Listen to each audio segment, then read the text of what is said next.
చాలా గొప్ప రాజు, చాలా జ్ఞానం కలిగినవాడు. ఆయన చాలా ప్రాజెక్ట్స్ పెట్టుకున్నాడు. అందువల్ల ఖాళీ ఉండదు, విజిటర్స్ ఉంటారు, బిజినెస్ ఉంది. ఆ ఇశ్రాయేల్ రాజులు ఎవరో చేయని ఈ ఓడ మీద బిజినెస్ చేస్తున్నారు. తర్వాత ఆయనకి ఆ కుటుంబం దగ్గరికి వచ్చేసరికి టైం సరిపోదు.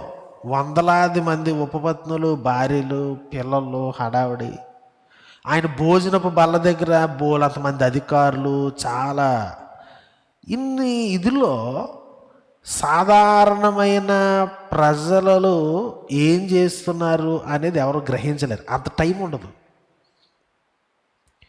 యవనుడగు ఇతడు పనియందు శ్రద్ధ గలవాడని సొలొమోను తెలుసుకొని, ఇంత బిజియెస్ట్, ఇంత ఎడతెరిపి లేకుండా, ఖాళీ లేకుండా ఉన్నటువంటి రాజుగారి దృష్టికి ఇతడు తన టాలెంట్ తోటి ఆకర్షించలేదు అతని దృష్టిని.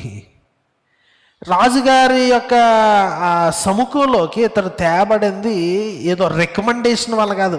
ఇలా మా వాడు ఉన్నాడండి, అలాగండి ఇలాగండి ఎవరో రికమెండ్ చేస్తే వచ్చిన మనిషి కాదు.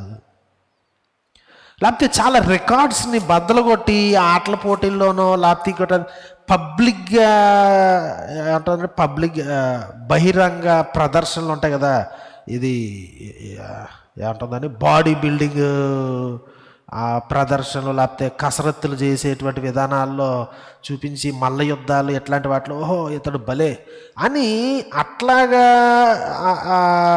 రాజుగారి యొక్క అటెన్షన్ని అతడు పొందలేదు. అతడు ఎంత చక్కగా రాశారు చూడండి. అతడు పని యందు శ్రద్ధ గలవాడని సొలొమోను తెలుసుకొని. ఏ పని యందు అతనికి ఏ పని చెప్తే ఆ పని.